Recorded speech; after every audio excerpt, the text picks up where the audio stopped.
सब प्रेम से बोलो श्रीमद् भागवत पुराण की जय। राधा कृष्ण भगवान की जय।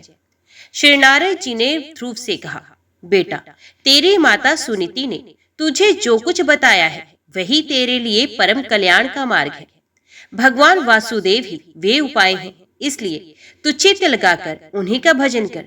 जिस पुरुष को अपने लिए धर्म, अर्थ, काम और मोक्ष रूप पुरुषार्थ के अभिलाषा हो, उसके लिए उनकी प्राप्ति का उपाय एकमात्र श्री हरि के चरणों का सेवन ही है। बेटा, तेरा कल्याण होगा। अब तू श्री यमुना जी के तटवर्ती परम पवित्र मधुवन को जा।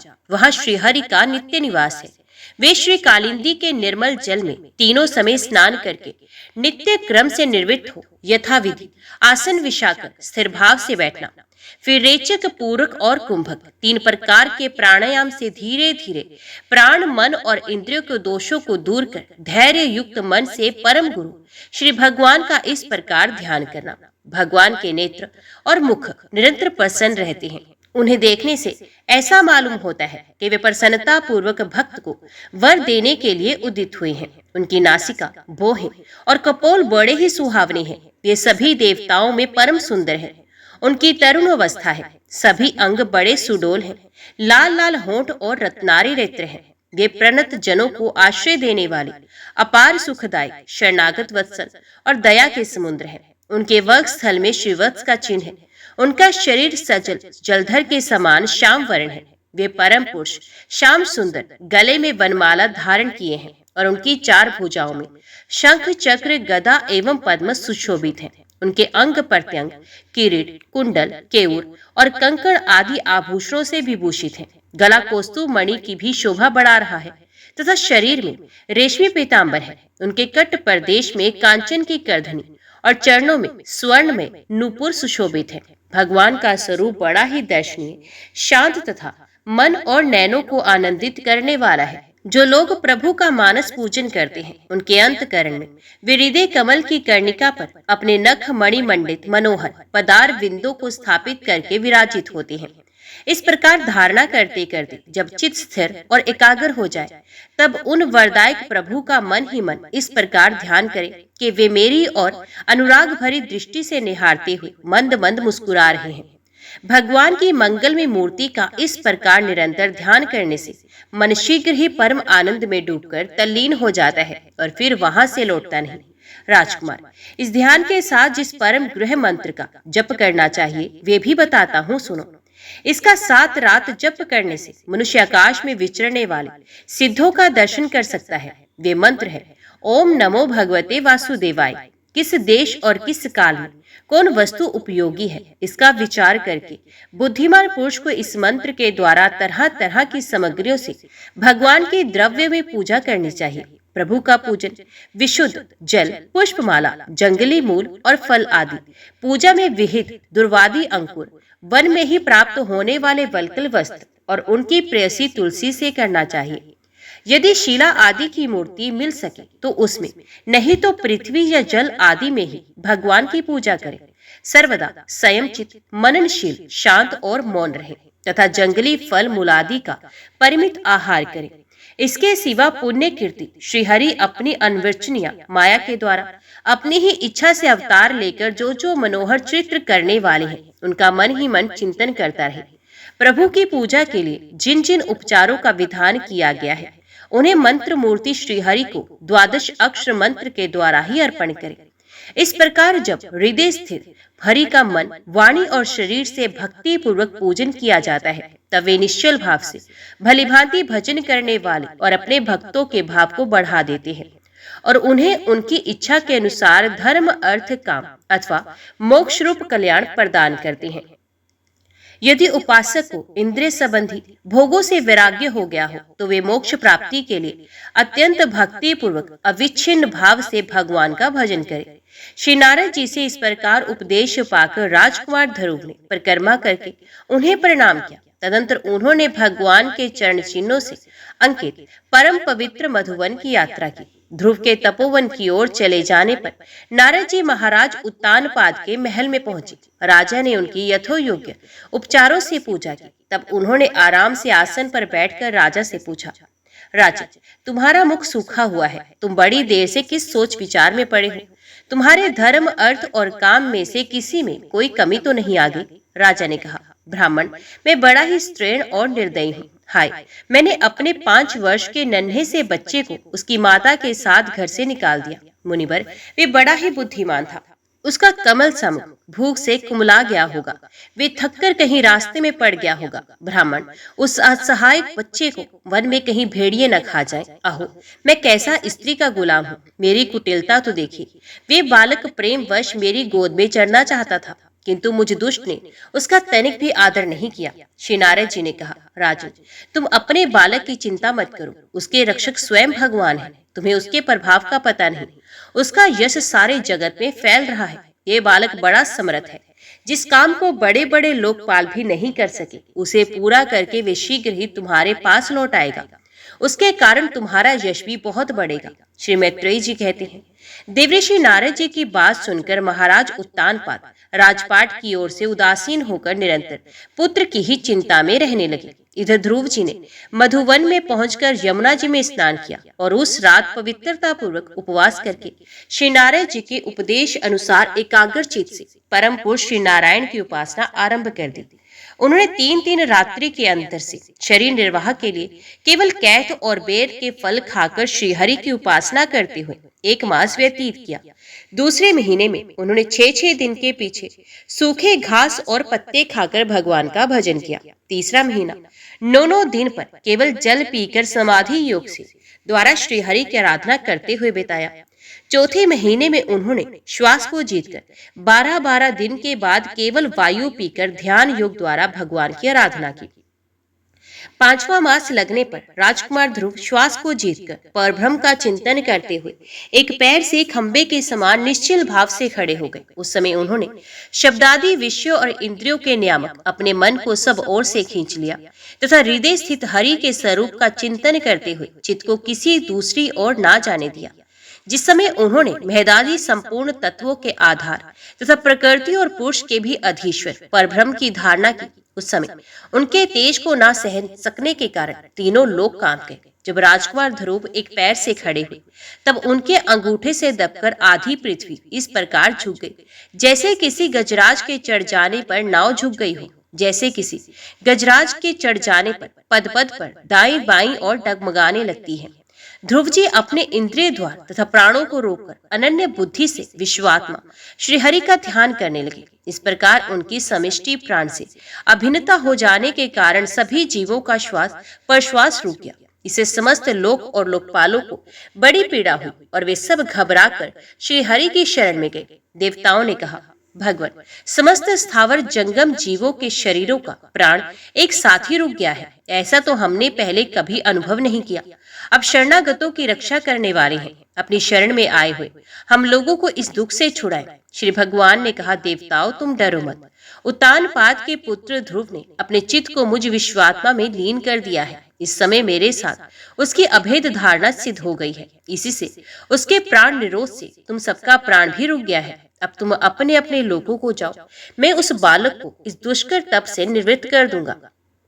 विदुर जी, भगवान के इस प्रकार आश्वासन देने पर देवताओं का भय जाता रहा और वे उन्हें प्रणाम करके स्वर्गलोक को चले गए। तदंतर विराट स्वरूप भगवान गरुड़ पर चढ़कर अपने भक्त को देखने के लिए मधुवन में आए। उस समय ध्रुव जी तीव्र योग अभ्यास से एकाग्र हुई बुद्धि के द्वारा भगवान की बिजली के समान देदीप्यमान जिस मूर्ति को अपने हृदय कमल में ध्यान कर रहे थे, वे सहसा विलीन हो गए। इसे घबराकर उन्होंने जो ही नेत्र खोले कि भगवान के उसी रूप में बाहर अपने सामने खड़ा देखा। प्रभु का दर्शन पाकर बालक ध्रुव को बड़ा कौतूहल हुआ। वे प्रेम में अधीर हो गए। उन्होंने पृथ्वी पर दंड के समान लौटकर उन्हें प्रणाम किया। फिर वे इस प्रकार प्रेम भरी दृष्टि से उनकी ओर देखने लगे मानो नेत्रों से उन्हें पी जाएंगे, मुख से चूम लेंगे और भुजाओं में कस लेंगे। वे हाथ जोड़े प्रभु के सामने खड़े थे और उनकी स्तुति करना चाहते थे, परंतु किस प्रकार करे ये नहीं जानते थे। सर्वंतर्यामी हरि उनके मन की बात जान गए। उन्होंने कृपा पूर्वक अपने वेदमय शंख उनके गाल से छुआ दिया। ध्रुव जी भविष्य में अविचल पद प्राप्त करने वाले थे। इस समय शंख का स्पर्श होते ही उन्हें वेद में दिव्य वाणी प्राप्त होगी और जीव तथा ब्रह्म के स्वरूप का भी निश्चय हो गया। वे अत्यंत भक्ति भाव से धैर्य पूर्वक विश्वविख्यात कीर्तिमान श्रीहरि की स्तुति करने लगे। ध्रुव जी ने कहा, प्रभु आप सर्वशक्ति संपन्न हैं, आप ही मेरी अंतःकरण में प्रवेश कर अपने तेज से मेरी इस सोई हुई वाणी को सजीव करते हैं तथा हाथ, पैर, कान और त्वचा आदि अन्यान्य इंद्रियों एवं प्राणों को भी चेतनता देते हैं। मैं आप अंतर्यामी भगवान को प्रणाम करता हूँ। भगवान आप एक ही हैं, परंतु अपनी अनंत गुणमयी माया शक्ति से इस मेहदादी संपूर्ण प्रपंच को रचकर अंतर्यामी रूप से उसमें प्रवेश कर जाते हैं और फिर इसके इंद्रियादि असत गुणों में उनके अधिष्ठात्र देवताओं के रूप में स्थित होकर अनेक रूप भासती हैं। ठीक वैसे ही जैसे तरह तरह की लकड़ियों में प्रकट हुई आग अपनी उपाधियों के अनुसार भिन्न भिन्न रूपों में भासती है। नाथ, सृष्टि के आरंभ में ब्रह्मा जी ने भी आपकी शरण लेकर आपके दिए हुए ज्ञान के प्रभाव से ही इस जगत को सोकर उठे हुए पुरुष के समान देखा था। दीन बंधु, उन्हीं आपके चरण तल का मुक्त पुरुष भी आश्रय लेते हैं। कोई भी कर्तव्य पुरुष उन्हें कैसे भूल सकता है। प्रभु, इन शव तुल्य शरीरों के द्वारा भोगे जाने वाला इंद्रिय और विषयों के संसर्ग से उत्पन्न सुख तो मनुष्यों को नरक में भी मिल सकता है। जो लोग इस विषय सुख के लिए लालायित रहते हैं और जो जन्म मरण के बंधन से छुड़ा देने वाले कल्पतरु स्वरूप आपकी उपासना भगवत प्राप्ति के सिवा किसी अन्य उद्देश्य से करते हैं, उनकी बुद्धि अवश्य ही आपकी माया के द्वारा ठगी गई है। नाथ, आपके चरण कमलों का ध्यान करने से, आपके भक्तों के पवित्र चरित्र सुनने से प्राणियों को जो आनंद प्राप्त होता है वे निजानंद स्वरूप भ्रम में भी नहीं मिल सकता।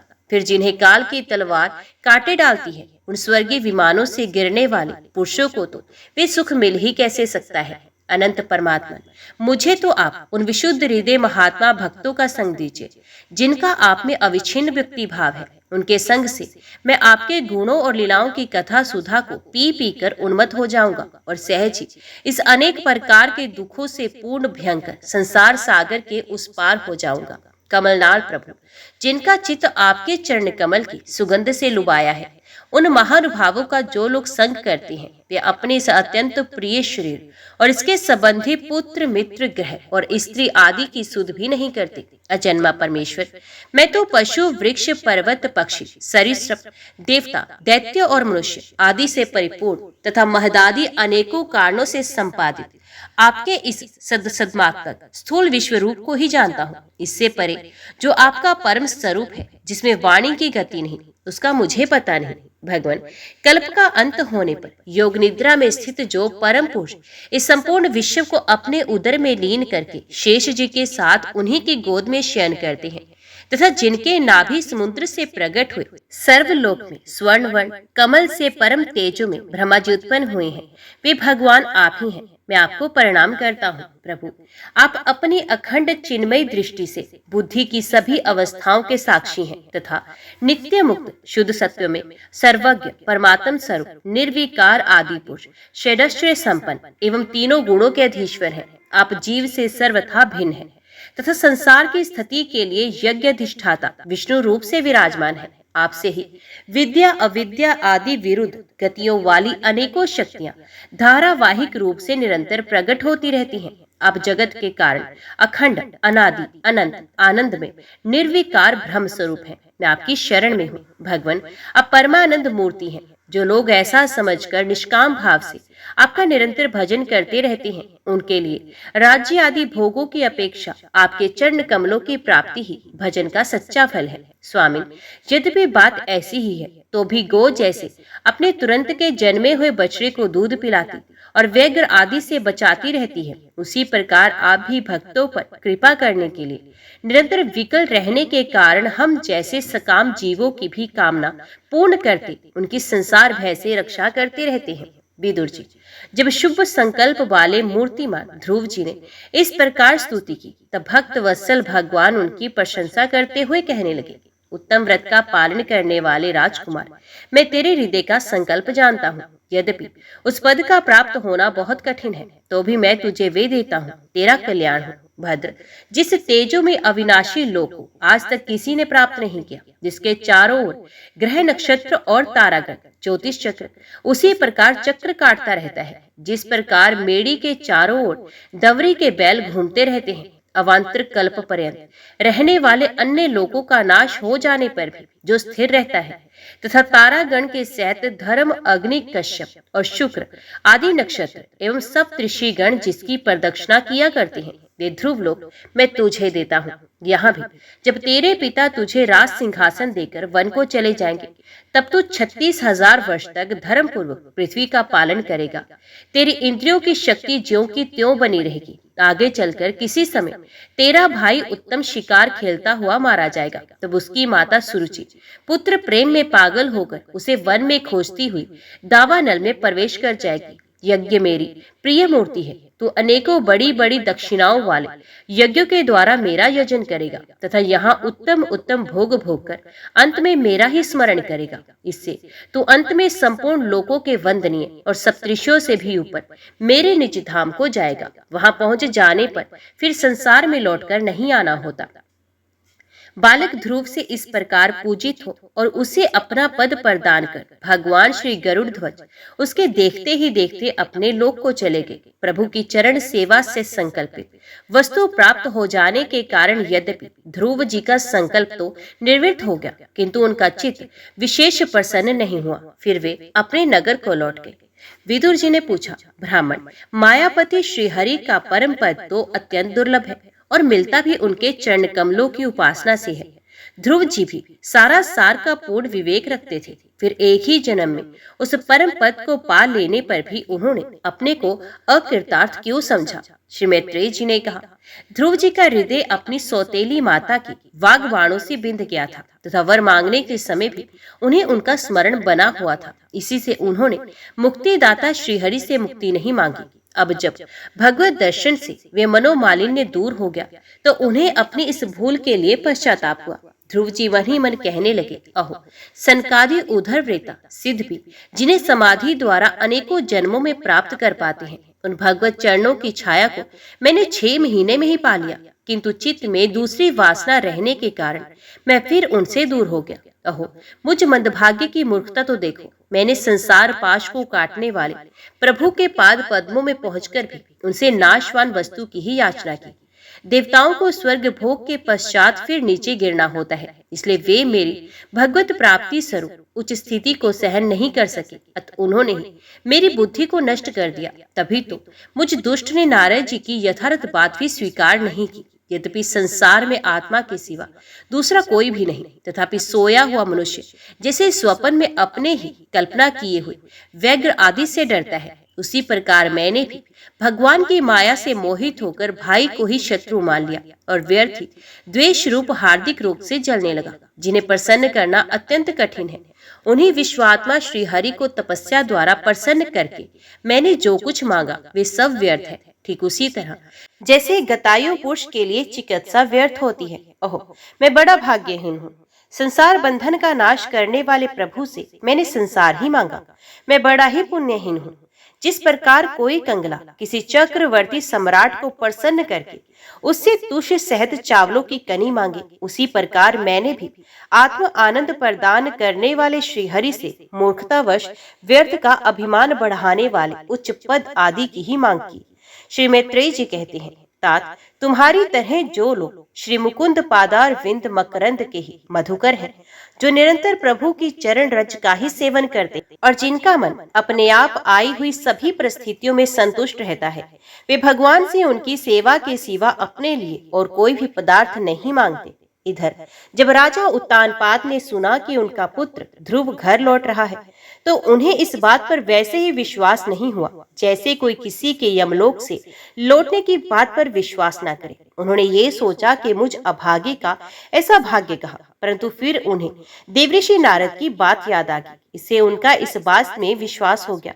वे आनंद के वेग से अधीर हो उठे। उन्होंने अत्यंत प्रसन्न होकर ये समाचार लाने वाले को एक बहुमूल्य हार दिया। राजा उत्तानपाद ने पुत्र का मुख देखने के लिए उत्सुक होकर बहुत से ब्राह्मण, कुल के बड़े बूढ़े, मंत्री और बंधु जनों को साथ लिया तथा एक बढ़िया घोड़ों वाले स्वर्ण जटित रथ पर सवार होकर वे झटपट नगर के बाहर आए। उनके आगे आगे वेद ध्वनि होती जाती थी तथा शंख, दुधंबी एवं वंशी आदि अनेकों मांगलिक बाजे बजते जाते थे।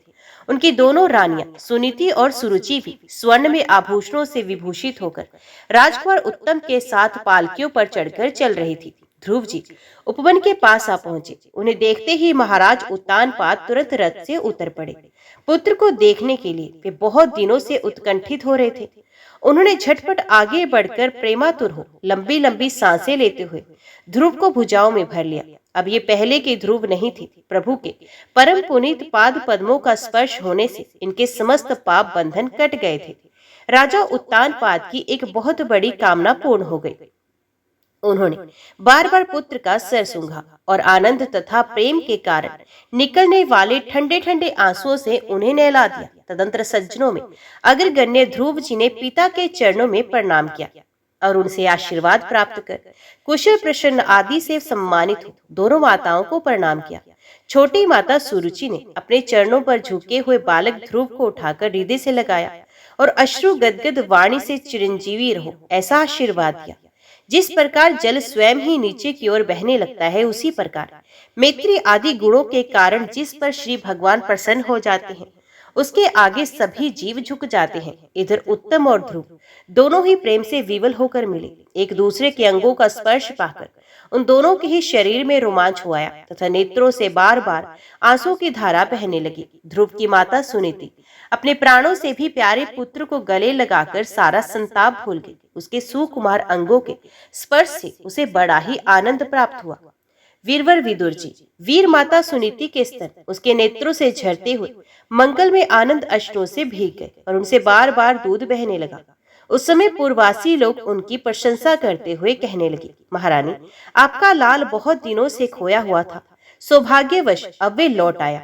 ये हम सबका दुख दूर करने वाला है, बहुत दिनों तक भूमंडल की रक्षा करेगा। आपने अवश्य ही शरणागत भयभंजन श्री हरि की उपासना की है। उनका निरंतर ध्यान करने वाले धीर पुरुष परम दुर्जय मृत्यु को भी जीत लेते हैं। विदुर जी इस प्रकार जब सभी लोग ध्रुव के प्रति अपना लाड़ प्यार प्रकट कर रहे थे, उसी समय उन्हें भाई उत्तम के सहित हथनी पर चढ़ाकर महाराज उत्तानपाद ने बड़े हर्ष के साथ राजधानी में प्रवेश किया। उस समय सभी लोग उनके भाग्य की बढ़ाई कर रहे थे। नगर में जहां तहां मगर के आकार के सुंदर दरवाजे बनाए गए थे तथा फल फूलों के गुच्छों के सहित केले के खंबे और सुपारी के पौधे सजाए गए थे। द्वार द्वार पर दीपक के सहित जल के कलश रखे हुए थे जो आम के पत्तों, वस्त्रों, पुष्पमालाओं तथा मोती की लकड़ियों से सुसज्जित थे। जिन अनेकों परकोटों, फाटकों और महलों से नगरी सुशोभित थी, उन सबको स्वर्ण की सामग्रियों से सजाया गया था तथा उनके कंगूरे विमानों के शिखरों के समान चमक रहे थे। नगर के चौक, गलियों, अटारियों और सड़कों को झाड़ बुहार कर उन पर चंदन का छिड़काव किया गया था और जहां तहां खील, चावल, पुष्प, फल, जौ एवं अन्य मांगलिक उपहार सामग्रियां सजी रखी थी। ध्रुव जी राजमार्ग से जा रहे थे। उस समय जहां तहां नगर की शीलवती सुंदरियां उन्हें देखने को एकत्रित हो रही थी। उन्होंने वात्सल्य भाव से अनेकों शुभाशिव आशीर्वाद देते हुए उन पर सफेद सरसों, अक्षर, दही, जल, दुर्वा, पुष्प और फूलों की वर्षा की। इस प्रकार उनके मनोहर गीत सुनते हुए ध्रुव जी ने अपने पिता के महल में प्रवेश किया। विश्रेष्ठ भवन महामूल्य मणियों की लड़ियों से सुसज्जित था। उसमें अपने पिताजी के लाड़ प्यार सुख भोगते हुए वे उसी प्रकार आनंद पूर्वक रहने लगे जैसे स्वर्ग में देवता रहते हैं। वहां दूध के फेन के समान सफेद और कोमल शैयाएं, हाथी दांत के पलंग, सुनहरी कामदार पर्दे, बहुमूल्य आसन और बहुत सा सोने का सामान था। उसकी स्फटिक और महामरकत मणि पन्ने की दीवारों में रत्नों की बनी हुई स्त्री मूर्तियों पर रखे हुए मणि में दीपक जगमगा रहे थे। उस महल के चारों ओर अनेक जाति के दिव्य वृक्षों से सुशोभित उद्यान थे जिसमें नर और मादा पक्षियों का कलरव तथा मतवाले भोरों का गुंजार होता रहता था। उन बगीचों में वैदूर्य मणि की सीढ़ियों से सुशोभित बावनियां थी जिनमें लाल, नीले और सफेद रंग के कमल खिले रहते थे तथा हंस, कारंडव, चकवा एवं सारस आदि पक्षी क्रीड़ा करते थे। राजऋषि उत्तानपाद ने अपने पुत्र के अति अद्भुत प्रभाव की बात देवऋषि नारद से पहले ही सुन रखी थी। अब उसे प्रत्यक्ष वैसा ही देखकर उन्हें बड़ा आश्चर्य हुआ। फिर ये देखकर कि अब ध्रुव तरुण अवस्था को प्राप्त हो गए हैं, अमात्य वर्ग उन्हें आदर की दृष्टि से देखते हैं तथा प्रजा का भी उन पर अनुराग है। उन्होंने उन्हें निखिल भूमंडल के राज्य पर अभिषिक्त कर दिया और आप वृद्धा अवस्था आई जानकर आत्म स्वरूप का चिंतन करते हुए संसार से विरक्त होकर वन को चले गए। विदुर जी, ध्रुव ने प्रजापति शिशुमार की पुत्री भ्रमि के साथ विवाह किया। उससे उनके कल्प और वत्सर नाम के 2 पुत्र हुए। महाबली ध्रुव की दूसरी स्त्री वायुपुत्री ईला थी। उससे उनके उत्कल नाम के पुत्र और एक कन्या रत्न का जन्म हुआ। उत्तम का अभी विवाह नहीं हुआ था कि एक दिन शिकार खेलते समय उसे हिमालय पर्वत पर एक बलवान यक्ष ने मार डाला। उसके साथ उसकी माता भी परलोक सिधार गई। ध्रुव ने जब भाई के मारे जाने का समाचार सुना तो वे क्रोध, शोक और उद्वेग से भरकर एक विजयप्रद रथ पर सवार हो यक्षों के देश में जा पहुंचे। उन्होंने उत्तर दिशा में जाकर हिमालय की घाटी में यक्षों से भरी हुई अलकापुरी देखी। उसमें अनेकों भूत, प्रेत, पिशाच आदि रुद्र अनुचर रहते थे। विदुर जी, वहां पहुंचकर महाबाहु ध्रुव ने अपना शंख बजाया तथा संपूर्ण आकाश और दिशाओं को गुंजा दिया। उस शंख ध्वनि से यक्ष पत्नियां बहुत ही डर गई। उनकी आंखें भय से कातर हो उठी। वीरवर विदुर जी, महाबलवान यक्ष वीरों को वे शंखनाद सहन न हुआ, इसलिए वे तरह तरह के अस्त्र शस्त्र लेकर नगर के बाहर निकल आए और ध्रुव पर टूट पड़े। महारथी ध्रुव प्रचंड धनुर्धर थे। उन्होंने एक ही साथ उनमें से प्रत्येक को 3-3 बाण मारे। उन सभी ने जब अपने अपने मस्तकों में 3-3 बाण लगे देखे तब उन्हें यह विश्वास हो गया कि हमारी हार अवश्य होगी। वे ध्रुव जी के इस अद्भुत पराक्रम की प्रशंसा करने लगे। फिर जैसे सर्प किसी के पैरों का आघात नहीं सहते, उसी प्रकार ध्रुव के इस पराक्रम को ना सहकर उन्होंने भी उनके बाणों के जवाब में एक ही साथ उनसे दूने 6-6 बाण छोड़े। यक्षों की संख्या 13 अच्युत थी। उन्होंने ध्रुव जी का बदला लेने के लिए अत्यंत कुपित होकर रथ और सारथी के सहित उन पर परिघ, खड्ग, प्रास, त्रिशूल, फरसा, शक्ति, वृषिट, भुषुंडी आदि चित्र विचित्र पंखदार बाणों की वर्षा की। इस भीषण शस्त्र वर्षा से ध्रुव जी बिल्कुल ढक गए। तब लोगों को उनका दिखना वैसे ही बंद हो गया जैसे भारी वर्षा से पर्वत का। उस समय जो सिद्धगण आकाश में स्थित होकर ये दृश्य देख रहे थे, वे सब हाय हाय कर कर कहने लगे, आज यक्ष सेना रूप समुद्र में डूबकर ये मानव सूर्य अस्त हो गया। यक्ष लोग अपनी विजय की घोषणा करते हुए युद्ध क्षेत्र में सिंह की तरह गरजने लगे। इसी बीच में ध्रुव जी का रथ एकाएक वैसे ही प्रकट हो गया जैसे कोहरे में से सूर्य भगवान निकल आते हैं। ध्रुव जी ने अपने दिव्य धनुष के टंकार करके शत्रुओं के दिल दहला दिए और फिर प्रचंड बाणों की वर्षा करके उनके अस्त्र शस्त्रों को इस प्रकार छिन्न भिन्न कर दिया जैसे आंधी बादलों को तितर बितर कर देती है। उनके धनुष से छूटे हुए तीखे तीर यक्ष राक्षसों के कवचों को भेदकर इस प्रकार उनके शरीरों में घुस गए जैसे इंद्र के छोड़े हुए वज्र पर्वतों में प्रवेश कर गए थे। विदुर जी, महाराज ध्रुव के बाणों से कटे हुए यक्षों के सुंदर कुंडल मंडित मस्तकों से, सुनहरी ताल वृक्ष के समान जांघों से, वल्ले विभूषित बाहुओं से, हार भुजबंद मुकुट और बहुमूल्य पगड़ियों से पटी हुई वीरों के मन को लुभाने वाली समरभूमि बड़ी शोभा पा रही थी। जो यक्ष किसी प्रकार जीवित बचे, वे क्षत्रिय प्रवर ध्रुव जी के बाणों से प्राय अंग अंग छिन्न भिन्न हो जाने के कारण युद्ध क्रीड़ा में सिंह से प्रास्त हुए गजराज के समान मैदान छोड़कर भाग गए। नर श्रेष्ठ ध्रुव जी ने देखा कि उस विस्तृत रणभूमि में अब एक भी शत्रु अस्त्र शस्त्र लिए उनके सामने नहीं है, तो उनकी इच्छा अलकापुरी देखने की हुई, किंतु वे पुरी के भीतर नहीं गए। ये मायावी क्या करना चाहते हैं, इस बात का मनुष्य को पता नहीं लग सकता। सारथी से इस प्रकार कहकर वे उस विचित्र रथ में बैठे रहे तथा शत्रु के नवीन आक्रमण की आशंका से सावधान हो गए। इतने में ही उन्हें समुद्र की गर्जना के समान आंधी का भीषण शब्द सुनाई दिया तथा दिशाओं में उठती हुई धूल भी दिखाई दी। एक क्षण में ही सारा आकाश मेघमाला से घिर गया। सब और भयंकर गड़गड़ाहट के साथ बिजली चमकने लगी। उन बादलों से खून, कफ, पीप, विष्टा, मूत्र एवं चर्बी की वर्षा होने लगी और ध्रुव जी के आगे आकाश से बहुत से धड़ गिरने लगे। फिर आकाश में एक पर्वत दिखाई दिया और सभी दिशाओं में पत्थरों की वर्षा के साथ गदा, परिघ, तलवार और मूसल गिरने लगे। उन्होंने देखा कि बहुत से सर्प वज्र की तरह फुफकार मारते हुए रोषपूर्ण नेत्रों से आग की चिंगारियां उगलते आ रहे हैं। झुंड के झुंड मतवाले हाथी, सिंह और बाघ भी दौड़े चले आ रहे हैं। प्रलय काल के समान भयंकर समुद्र अपनी उत्ताल तरंगों से पृथ्वी को सबोर से डुबाता हुआ बड़ी भीषण गर्जना के साथ उनकी ओर बढ़ रहा है। क्रूर स्वभाव असुरों ने अपनी आसुरी माया से ऐसे ही बहुत से कौतुक दिखाए जिनसे कायरों के मन कांप सकते थे।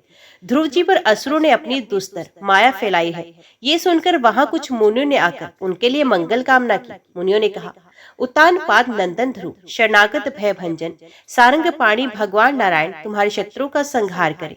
भगवान का तो नाम ही ऐसा है जिसके सुनने और कीर्तन करने मात्र से मनुष्य दुस्तर मृत्यु के मुख से अनायास ही बच जाता है। ऋषियों के ऐसा कथन सुनकर महाराज ध्रुव ने आचमन कर श्री नारायण के बनाए हुए नारायण अस्त्र को अपने धनुष पर चढ़ाया। उस बाण के चढ़ाते ही यक्षों द्वारा रची हुई नाना प्रकार की माया उसी क्षण नष्ट हो गई। जिस प्रकार ज्ञान का उदय होने पर अविद्यादि कलेश नष्ट हो जाते हैं, ऋषिवर नारायण के द्वारा आविष्कृत उस अस्त्र को धनुष पर चढ़ाते ही उससे राजहंस के पक्ष और सोने के फल वाले बड़े तीखे बाण निकले और जिस प्रकार मयूर के कार्य करते वन में घुस जाते हैं, उसी प्रकार भयानक साय साय शब्द करते हुए वे शत्रु की सेना में घुस गए।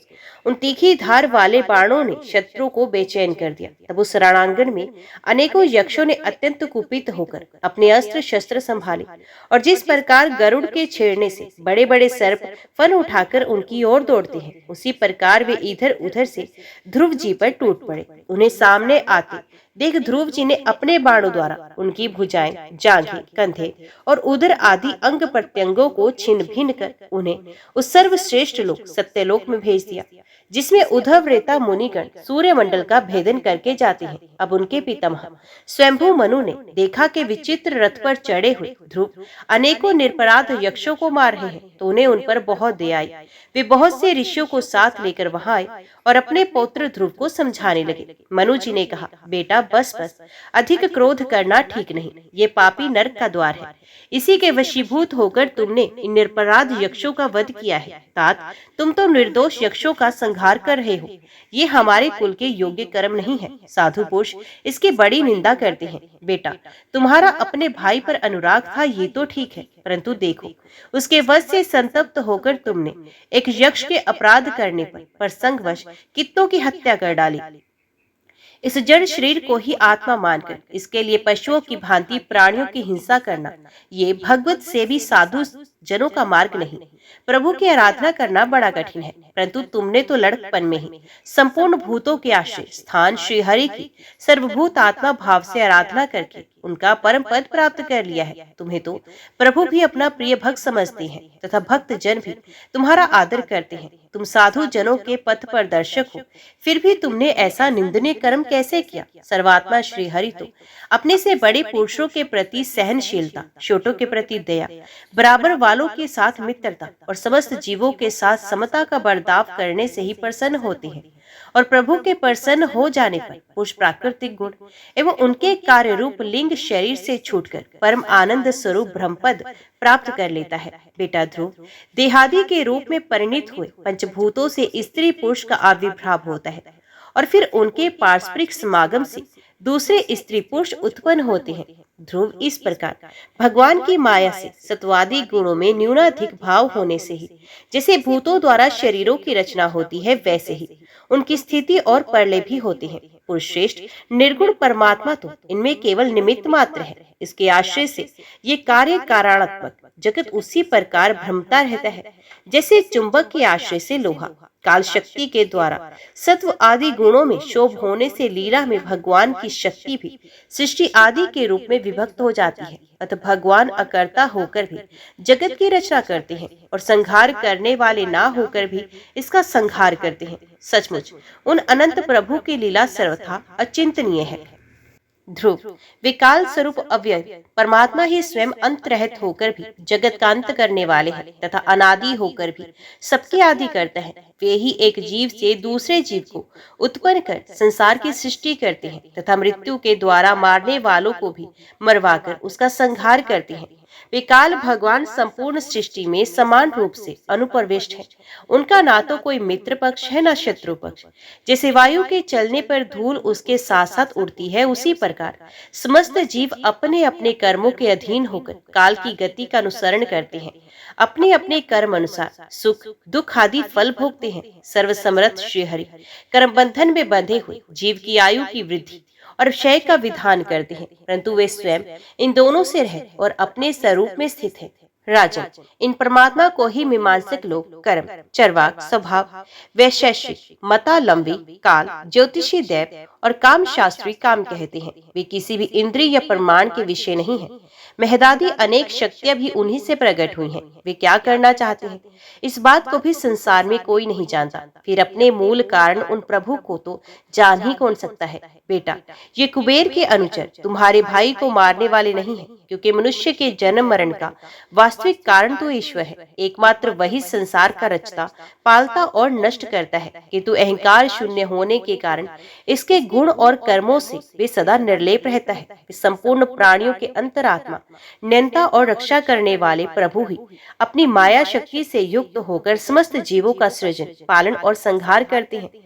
जिस प्रकार नाक में नकेल पड़े हुए बैल अपने मालिक का बोझा ढोते रहते हैं, उसी प्रकार जगत की रचना करने वाले ब्रह्मादि भी नाम रूप डोरी से बंधे हुए उन्हीं की आज्ञा का पालन करते हैं। वे अभक्तों के लिए मृत्यु रूप और भक्तों के लिए अमृत रूप है तथा संसार के एकमात्र आश्रय हैं। तात, तुम सब प्रकार से उन्हीं परमात्मा की शरण लो। तुम 5 वर्ष की ही अवस्था में अपनी सौतेली माता के वाग बाणों से मर्माहत होकर माँ की गोद छोड़कर वन को चले गए थे। वहाँ तपस्या द्वारा जिन ऋषिकेश भगवान की आराधना करके तुमने त्रिलोकी से ऊपर ध्रुव पद प्राप्त किया, और जो तुम्हारे वैर भाव ही सरल हृदय में वात्सल्यवश विशेष रूप से विराजमान हुए थे, उन निर्गुण अद्वितीय अविनाशी और नित्य मुक्त परमात्मा को अध्यात्म दृष्टि से अपने अंतकरण में ढूंढो। उनमें ये भेदभाव में प्रपंच ना होने पर भी प्रतीत हो रहा है।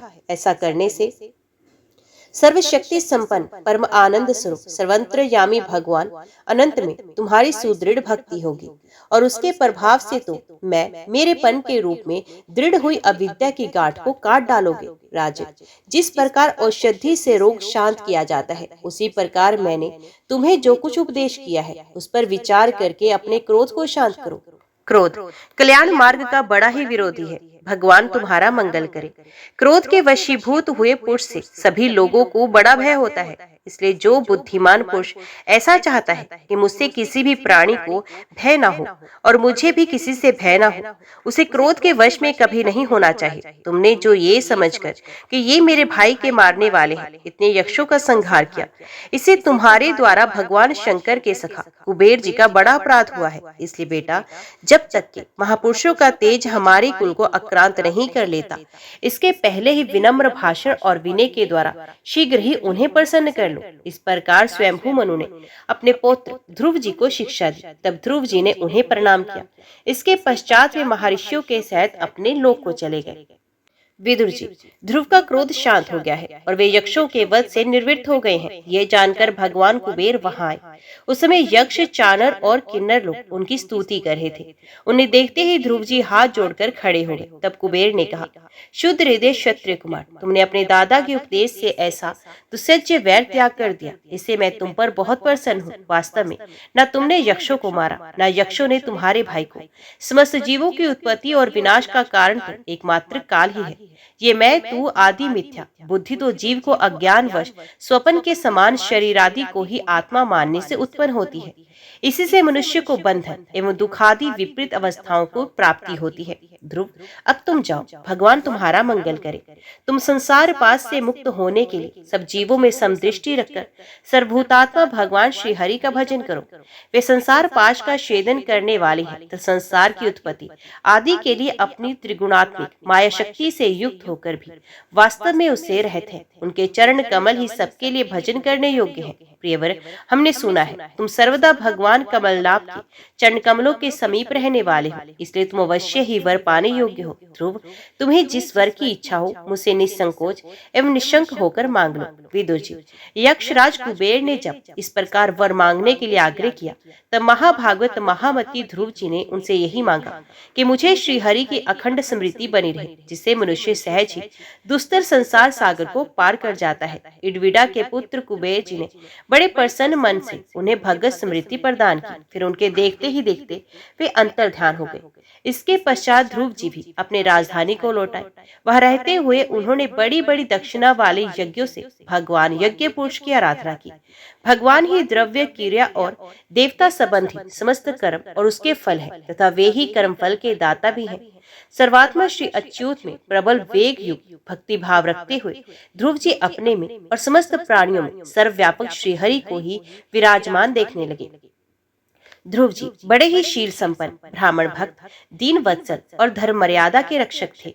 उनकी प्रजा उन्हें साक्षात पिता के समान मानती थी। इस प्रकार तरह तरह के ऐश्वर्य, भोग से पुण्य का और पुण्य भोगों के त्याग पूर्वक यज्ञादि कर्मों के अनुष्ठान से पाप का क्षय करते हुए उन्होंने 36,000 वर्ष तक पृथ्वी का शासन किया।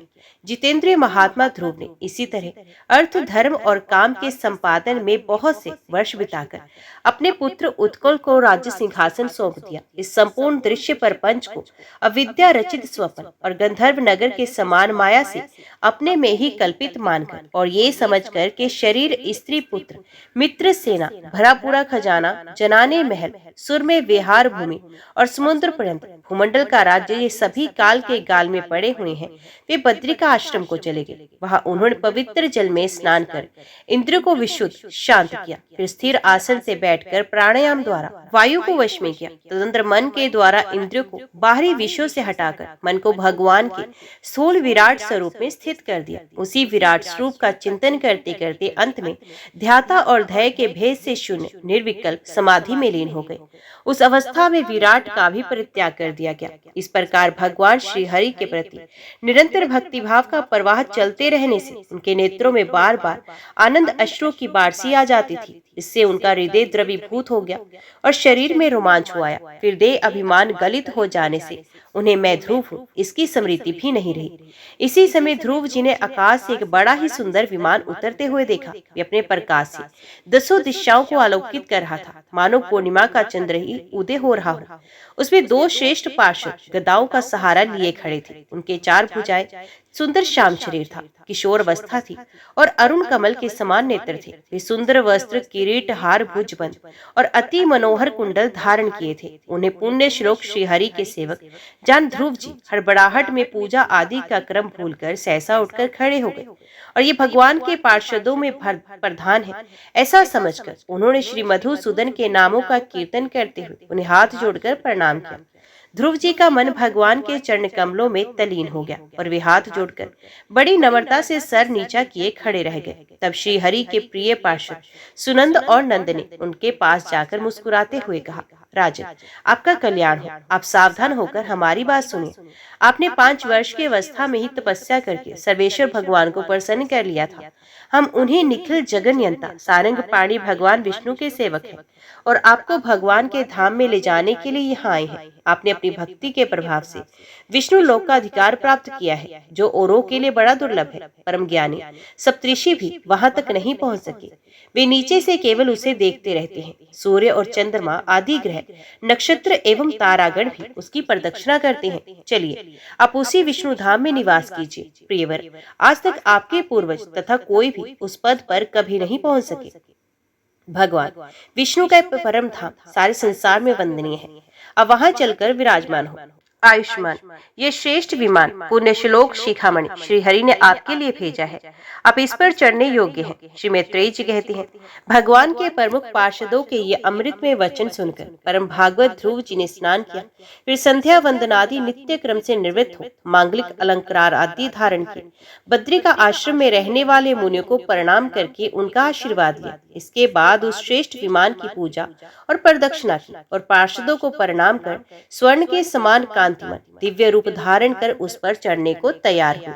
इतने में ही ध्रुव जी ने देखा कि काल मूर्तिमान होकर उनके सामने खड़ा है। तब वे मृत्यु के सर पर पैर रखकर उस समय अद्भुत विमान पर चढ़ गए। उस समय आकाश में दुदंबी, मृदंग और ढोल आदि बजने लगे। श्रेष्ठ गंधर्व गान करने लगे, फूलों की वर्षा होने लगी। विमान पर बैठकर ध्रुव जी ज्यों ही भगवान के धाम को जाने के लिए तैयार हुए, त्यों ही उन्हें माता सुनीति का स्मरण आया। वे सोचने लगे, क्या मैं बेचारी माता को छोड़कर अकेला ही दुर्लभ वैकुंठ धाम को जाऊंगा। नंद और सुनंद ने ध्रुव के हृदय की बात जानकर उन्हें दिखाया कि देवी सुनीति उनके आगे आगे दूसरे विमान पर जा रही है। उन्होंने क्रमश सूर्य आदि सभी ग्रह देखे। मार्ग में जहां तहां विमानों पर बैठे हुए देवता उनकी प्रशंसा करते हुए फूलों की वर्षा कर रहे थे। उस दिव्य विमान पर बैठकर ध्रुव जी त्रिलोकी को पार कर सप्तऋषि मंडल से भी ऊपर भगवान विष्णु के नित्य धाम में पहुंचे। इस प्रकार उन्होंने अविचल गति प्राप्त की। ये दिव्य धाम अपने ही प्रकाश से प्रकाशित है। इसी के प्रकाश से तीनों लोक प्रकाशित है। इसमें जीवों पर निर्दयता करने वाले पुरुष नहीं जा सकते। यहाँ तो उन्हीं की पहुंच होती है जो दिन रात प्राणियों के कल्याण के लिए शुभ कर्म ही करते हैं, जो शांत, समदर्शी, शुद्ध और सब प्राणियों को प्रसन्न रखने वाले हैं तथा भगवत भक्तों को ही अपना एकमात्र सच्चा सुहृद मानते हैं। ऐसे लोग सुगमता से ही इस भगवत धाम को प्राप्त करते हैं। इस प्रकार उत्तानपाद के पुत्र भगवत परायण श्री ध्रुव जी तीनों लोकों के ऊपर उसकी निर्मल चूड़ामणि के समान विराजमान हुए। जिस प्रकार दाएं चलाने के समय खंबे के चारों ओर बैल घूमते हैं, उसी प्रकार ये गंभीर वेग वाला ज्योति चक्र उस अविनाशी लोक के आश्रय ही निरंतर घूमता रहता है। उसकी महिमा देखकर देवऋषि नारद ने प्रचेताओं की यज्ञशाला में वीणा बजाकर ये 3 श्लोक गाए थे। नारद जी ने कहा, इसमें संदेह नहीं, पति परायणा सुनीति के पुत्र ध्रुव ने तपस्या द्वारा अद्भुत शक्ति संचित करके जो गति पाई, उसे भगवत धर्मों की आलोचना करके वेद वाणी मुनिगण भी नहीं पा सकते। फिर राजाओं की तो बात ही क्या। अहो, वे 5 वर्ष की अवस्था में ही सौतेली माता की वाग्वाणों से मर्माहत होकर दुखी हृदय से वन में चले गए और मेरे उपदेश के अनुसार आचरण करके ही उन अजय प्रभु को जीत लिया, जो केवल अपने भक्तों के गुणों से ही वश में होते हैं। ध्रुव जी ने तो 5 वर्ष की अवस्था में कुछ दिनों की तपस्या से ही भगवान को प्रसन्न करके उनका परम पद प्राप्त किया, किंतु उनके अधिकृत किए हुए इस पद को भूमंडल में कोई दूसरा क्षत्रिय क्या वर्षों तक तपस्या करके भी पा सकता है। विदुर जी, तुमने मुझसे उदार कीर्ति ध्रुव जी के चरित्र के विषय में पूछा था, सो मैंने तुम्हें वे पूरा का पूरा सुना दिया। साधु जन इस चरित्र की बड़ी प्रशंसा करते हैं। ये धन, यश और आयु की वृद्धि करने वाला, परम पवित्र, अत्यंत मंगलमय है। इसे स्वर्ग और अविनाशी पद भी प्राप्त हो सकता है। ये देवदेव की प्राप्ति कराने वाला, बड़ा ही प्रशंसनीय और समस्त पापों का नाश करने वाला है। भगवत भक्त ध्रुव के इस पवित्र चरित्र को जो श्रद्धा पूर्वक बार बार सुनते हैं, उन्हें भगवान की भक्ति प्राप्त होती है, जिससे उनके सभी दुखों का नाश होता है। इसे श्रवण करने वालों को शीलादि गुणों की प्राप्ति होती है। जो महत्व चाहते हैं उन्हें महत्व की प्राप्ति कराने वाला स्थान मिलता है। जो तेज चाहते हैं उन्हें तेज प्राप्त होता है और मनस्वियों का मान बढ़ता है। पवित्र कीर्ति ध्रुव जी के इस महान चित्र का प्रातः और सायंकाल ब्राह्मण आदि द्विजातियों के समान ही एकाग्र चित्त से कीर्तन करना चाहिए। भगवान के परम पवित्र चरणों की शरण में रहने वाला जो पुरुष इसे निष्काम भाव से पूर्णिमा, अमावस्या, द्वादशी, श्रवण नक्षत्र, तिथिश्य, व्यतिपात, संक्रांति अथवा रविवार के दिन श्रद्धालु पुरुषों को सुनाता है, वे स्वयं अपनी आत्मा में ही संतुष्ट रहने लगता है और सिद्ध हो जाता है। ये साक्षात भगवत विषिक अमृत में ज्ञान है। जो लोग भगवान मार्ग के मर्म से अनभिज्ञ हैं, उन्हें जो कोई इसे प्रदान करता है, उस दीन वत्सल कृपालु पुरुष पर देवता अनुग्रह करते हैं। ध्रुव जी के कर्म सर्वत्र प्रसिद्ध और परम पवित्र हैं। वे अपनी बाल्यावस्था में ही माता के घर और खिलौनों का मोह छोड़कर भगवान विष्णु की शरण में चले गए थे। कुरुनंदन, उनका ये पवित्र चरित्र मैंने तुम्हें सुना दिया। ओम नमो भगवते वासुदेवाय नमः। जय श्री राधे कृष्णा। आज की वीडियो में इतना ही। उम्मीद करती हूँ वीडियो आपको पसंद आई होगी। वीडियो पसंद आई हो तो वीडियो को लाइक और चैनल को सब्सक्राइब जरूर कीजिएगा। जय श्री हरि लिखकर कमेंट बॉक्स में अपनी हाजिरी और अपने सुझाव देना ना भूलेगा। तो मिलते हैं अगली कथा अगले वीडियो के साथ। तब तक के लिए देखते व सुनते रहिए। जय मां कंचन, जय माता दी।